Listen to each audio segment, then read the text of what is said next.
Welcome to Money Talks, a series of interviews with me, Liam Halligan, Economics and Business Editor of GBNews. In this episode, I talked to Adam Brooks, the owner of two iconic pubs in Essex, the Owl Public House in Loughton and the Three Colts in Buckhurst Hill. During lockdown, Adam emerged as a leading hospitality industry advocate, amassing over 240,000 followers on Twitter. As COVID restrictions took hold, he repeatedly spoke out against lockdown measures, accusing Prime Minister Boris Johnson of throwing good pubs and other businesses to the wolves for no good scientific reason. In this detailed discussion, Adam talks about his childhood growing up above his parents' pub in London's East End and his vision for the UK's hospitality industry.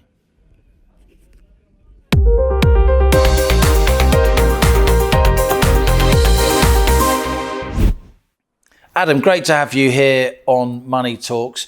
You're a proud publican. You've got a couple of pubs in Essex. You're from a East End family of publicans. You grew up in the business.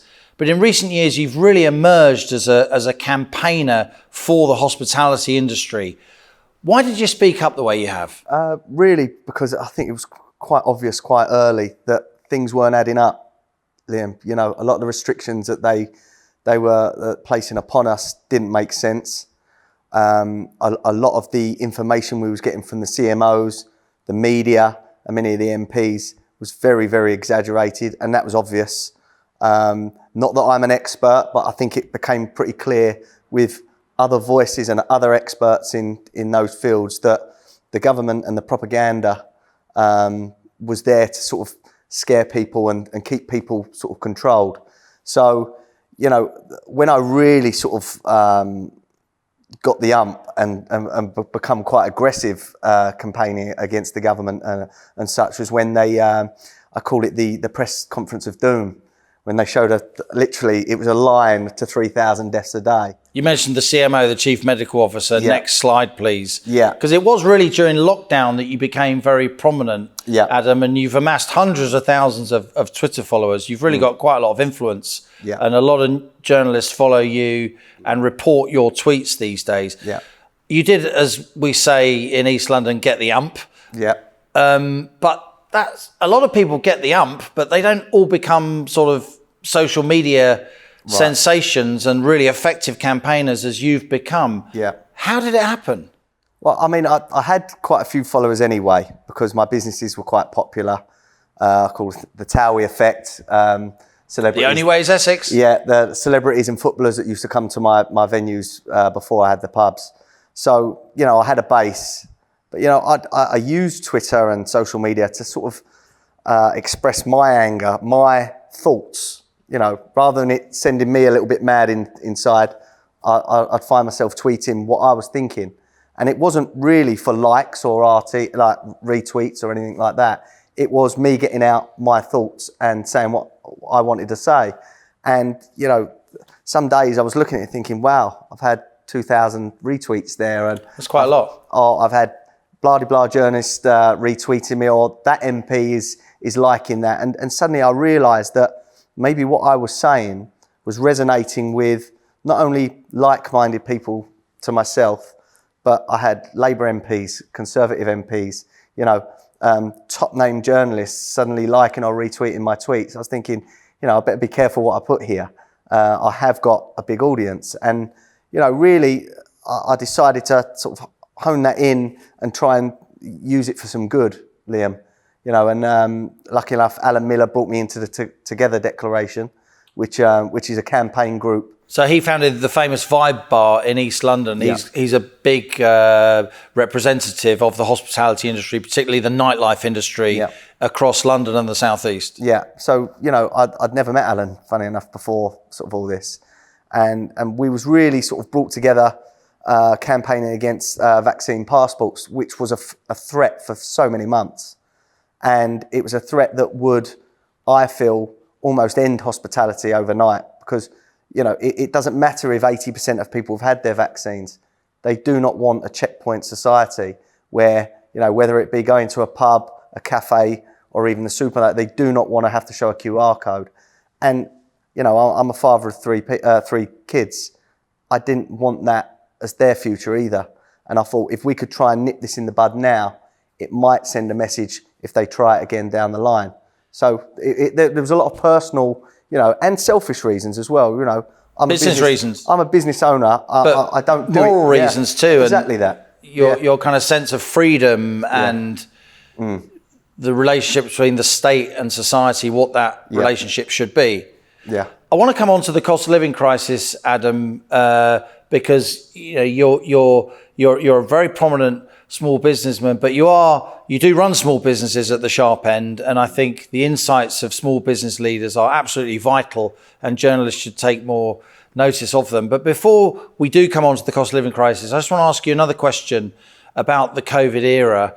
That's when we got to know each other, as it were. The public inquiry is forthcoming. I think if it wasn't for the war in Ukraine, Partygate, the cost of living crisis, journalists would be absolutely fixated on what that public inquiry should say, its scope, its terms of reference. We know none of that already. No. We know none of the time frame for that public inquiry into the COVID pandemic. We don't know whether it's going to report before the next election, for instance. But just in a nutshell, Adam, what are your thoughts about what that public inquiry should be? What do we want to glean from it going forward? We've got to learn from possible mistakes, and we've got to hold these politicians and civil servants to account that they can't just put restrictions upon businesses without evidence. Sacha Lord, the Night Times of Manchester, Hugh Osmond, very, very well. The bloke who runs Punch Taverns, one of the biggest publicans in the country. You don't get much bigger in hospitality than Hugh. They took the government to court, and it was timed out because, in our opinion, they had no evidence to prove what these restrictions were there for, really. So these were publicans trying to sue the government for these restrictions that you and others felt were unfairly, illegally impinging on your businesses. We need to know, did they have impact assessments? Did they know what this was going to do? Did they have the evidence that, we call it the Scotch egg rule. We're going to implement that on substantial meal. Right. So we're going to implement that. How many lives or how many transmissions do we feel that's going to, stop or save? And I do not believe that the majority of the hospitality restrictions had any evidence or any effect on transmissions. It is my opinion that they was there to almost put people off going to hospitality and make it, a chore. And therefore they would get less transmissions out there through lack of business. Now, I think that will come out, but let's see. You've said that you feel a culture of fear was deliberately instigated. 100%. 100%. Fear is control, isn't it? And the nonsensical restrictions that they put on hospitality were laughed at. And people like myself, Sacha, Hugh, warned of, say, the consequences of a 10 p.m. curfew. We said what would happen.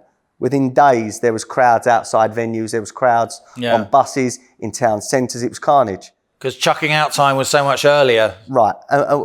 We just wanted the evidence. We wanted to see the evaluation of why they did that. Now, Dominic Raab turned around in an interview, I think it was with Sky, I'm not sure, that they simply copied Belgium.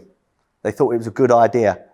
Now, how many of our restrictions and laws were hunches or because other countries had done it? That's not good enough. I've got friends that have lost businesses. I'm sat here now with 2 bounce back loans that I've got another 4 years running to pay them. I'm reminded every day I open my NatWest app of what I owe. Now, why should I have had to borrow to keep my businesses afloat? I think it's a disgrace, and I think, it will come out in the wash, Liam. The pandemic lockdown, of course, it was meant to lead to a bounce back recovery, a V-shaped recovery. Your business is meant to be booming right now, but we've gone straight back into a cost of living crisis. Yep. Big inflation, obviously the impact on food and fuel prices of war in Ukraine. As somebody running a couple of successful businesses in the southeast of England, so pretty prosperous part of the country, with all respect, we all have our difficulties. How's it for you? Well, I've got 2 good pubs, thankfully, touch wood. Yeah, I've been doing this a long time. I've never seen costs so high. You know, I've actually got friends in the business where their energy and their utilities are more than their rent. Now, you tell someone that 2 or 3 years ago, they would have laughed at you. Yeah. You know, I've got a backstreet pub that I'm out of contract. I'm caught out of contract, and I'm not signing the prices that are there at the moment. You know, For fuel. For electric. Yeah. Now that's sort of £3,500 a month for a small backstreet pub. I've got £1,000 gas. That's £4,500 a month I've got to find just to heat and run my pubs. That's without water. That's without rent. That's without everything else. Staff, beer, food. You know. So, you know, we go back to beer. My brewery that I'm tied to, they've just sent me an email that all my prices have gone up. Everything. Because wheat and barley and grain and all the raw materials of beer have gone up. But us being the end user, we're facing the public. So we're the end of the chain in that supply chain. We cannot pass on all those costs that our suppliers have passed on to us. So, you know, as I said earlier, pints should probably be £7, £8. We could never charge that. We'd have no one come in. So we're stuck with less margin, and we're stuck trying to cut costs elsewhere, and it's hard. So how much, with all respect, Adam, have you put prices up on average of a pint of beer, say, in the last 6 months? And how much should they have gone up if you wanted to maintain your margin? Well, I've gone up about 10% at the moment. But again, as I said, we should probably be up 30, 40% on the price. So that's a big squeeze of your margin, a big squeeze. Your profitability, your ability to invest in your business, expand your business, pay your staff and so on. So, you know, I think I've had a busy weekend. On a Monday, I do all my figures. And it's surprising how little left there is. And you think you've had a busy weekend. You know, so everything is coming to a head now. And if it goes any further, there's no point opening the doors of certain businesses. And I think... Even in a prosperous place. In a prosperous place. I know exactly where they are. I live in the same part of the country as you. They are in really nice parts of the world in the southeast of England. You know, fair play to you. You've done very well. You come a long way from the East End of London where you started. But if even you are struggling to make a margin, how are your fellow publicans doing across the rest of the country? There's many publicans out there. Again, I'm lucky. I don't live on site. I have good staff that run my businesses for me. There's many publicans that their pubs feed them, you know. House them. It's their whole lifestyle. I've lived above pubs. I don't do it now. But it is a lifestyle. Now, you're going to see a lot of these operators that are getting to the point where is it worth them doing it any longer? But then they're going to lose their home, their livelihood. And I do believe that in the next 6 months, if nothing changes, if Rishi Sunak or Boris doesn't help us with VAT or business rates or some sort of support package, hospitality will take a huge dive in the next 6 months. We focus a lot on the hospitality sector on the Money Show. It employs 10% of the population. It disproportionately employs people part-time, younger people, people on relatively low incomes, with all respect. It's often people who are second incomes for houses. It's the difference between, you know, a vulnerable family and a family that's doing okay, these hospitality jobs. It strikes me that the hospitality industry perhaps needs to return to the emergency rates of VAT it was on during the pandemic, 5% and then 12.5%. Yeah. Because at the beginning of April, along with all the other tax rises, national insurance going up and so on, that were highlighted by the media, not many people noticed that the hospitality industry went back to full fat 20% VAT, right? So it was like almost like 2 tax hikes in 6 months. You know, again, I name check some of these people. People like Sacha Lord was really campaigning to try and keep the VAT rate down. Many people in hospitality were warning what this is going to do. And look, I hope Rishi does do it, but they should never have put it straight back up straight away. Because what you're saying, if lots of hospitality businesses go down because of cash flow, because of a lack of margin, because they got on 20% VAT rather than 5 or 12.5%, you're going to end up with less tax anyway. Yeah. You're going to end up with higher benefit bills. Yeah. So why not keep the tax low? This is the thing. An open business is going to generate a lot more income for the Treasury than a closed business. So, why would you not protect these businesses? We're going through a hard time. But again, I don't want to come across as someone that's putting out a begging bowl to the government. I don't want any help from our government. I want to be left alone to trade and feed my family how I see fit. But the last 2 years, it's their mistakes. I call them mistakes. Their COVID restrictions, their mistakes that have put us in this hole.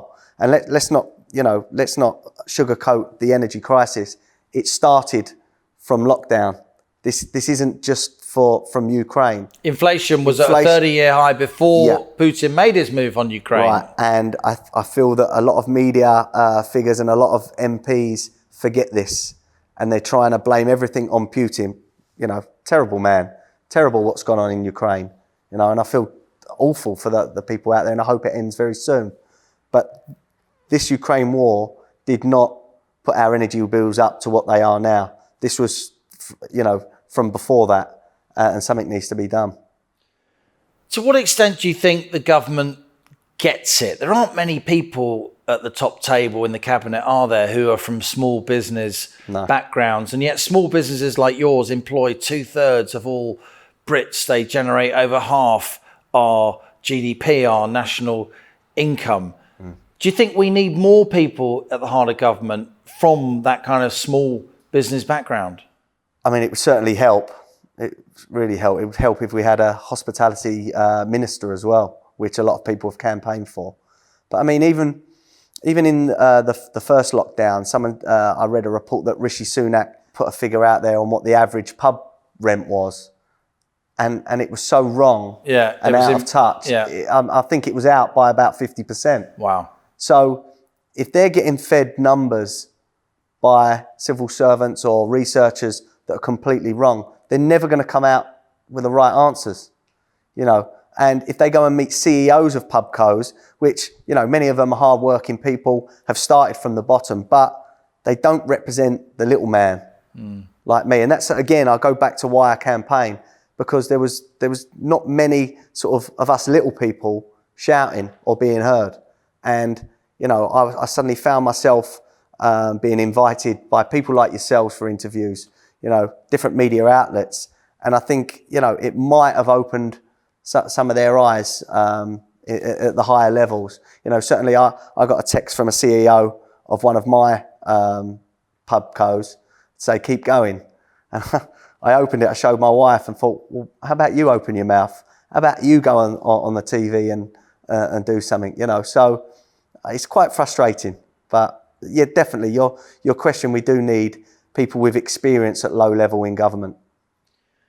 Your pubs are quite well known for the food that you serve. Just give us a little sense of your balance sheet in terms of the price of food that your staff are buying, the margin you can make on food, because for a lot of businesses like you, that is where you make your margin, isn't it? It is. But is it still the case, given that food prices are up so much? It is. I've got two different types of models. I've got a backstreet pub where, the food is ancillary to the drink. Yeah. I've got a country type pub, big country pub in the forest where... It's more sort of gastro pub. Well, it's more families coming to feed their kids, Sunday roasts and whatever. But you've also got to remember, wages have gone up a lot for us over the last 2 years as well. So the margins and staffing is hard to find. So our costs with the food, with the prices of food, with the wages, everything has gone up. So again, I like to try and be affordable. And it's very hard to sell yourself as affordable if you have to keep putting your prices up. So I've tried to keep them, as low as I can. But again, like with the beer, they're not high enough to get the margins we were getting pre-COVID. So, it's a very fine balancing act. We go too far and the customers won't come, say you're too dear. We keep them too low, we're going to incur debts, over a longer period. So it really is. At the moment, I would say the industry is sort of, we're walking a tightrope of we could go either way. So it'd be very nice if the government could step in and give us a little bit of help where we need it. Otherwise jobs will go. Adam, I've often found you in our discussions to be a pretty canny political analyst, if I may say so, and you're from a part of the country that's known for its sort of savvy, and those Essex seats, they're generally Tory seats, but they can swing if people, as you say, get the ump. Yeah. Where do you think we are politically at the moment in the aftermath of those local election results? I know a lot of people who come through your pubs talk to you about what you've been doing in public life, if you like, and your political analysis. So what is your sense of where the Conservative government is? How concerned should they be about losing support in what is a Tory heartland? Yeah, I think they should be very concerned. You know, I've supported Boris before. I thought the government pre-COVID, Brexit and certain things, I supported them over. But a lot of customers I know have lost all trust in politics, not just the Conservative Party, but, you know, Labour, the whole system. They feel like a lot of my customers were telling me before the local elections is why bother?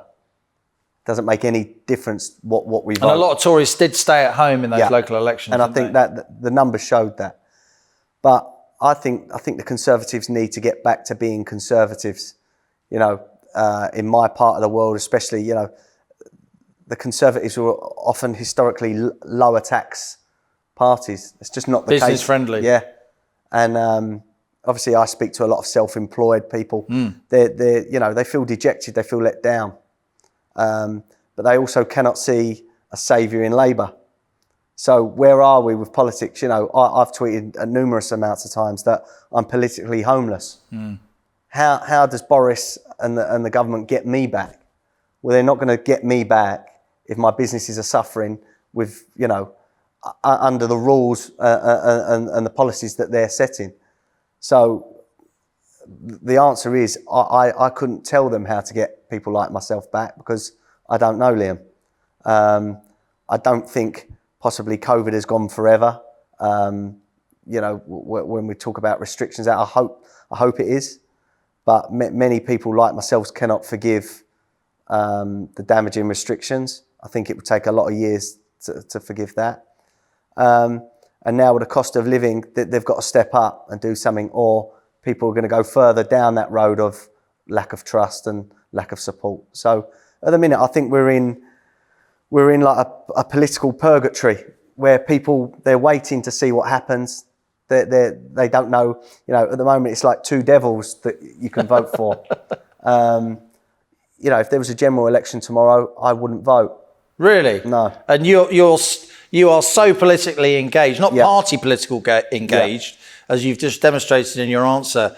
You're a political free spirit. I think everyone listening and watching to this interview can see that. But for somebody who's interested in the future of this country and the future of where your businesses fit into the country, to not vote, that's a tragedy, isn't it? That you feel that way. And there'd be people that turn around and say, well, you can't moan down the line. You had no input in the say. But how can I vote for the Conservatives at the moment that I feel let me down during COVID, let a lot of people down, scared a lot of people? How could I vote for a Labour Party that, you know, jumps on everything that is trendy and, you know, basically everything that is against the government? I find them hypocritical. I think they're liars. You know, how could I vote for a Lib Dem party that tried to overthrow democracy of a referendum? Who do I vote for? You know, and then you start going down to the little parties. Am I going to make any difference by voting them on a general election day? I don't think I am. So where does my vote go? Adam Brooks, thanks for appearing on Money Talks, and all the best with your businesses. Thank you. Cheers, Liam.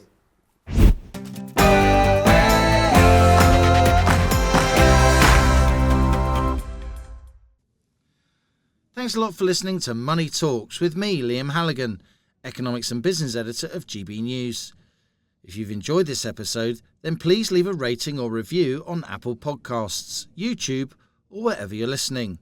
Do subscribe to this podcast and also check out my daily television show, On the Money, at 1 p.m. Monday to Friday on GB News or via the GB News app. GB News, Britain's news channel.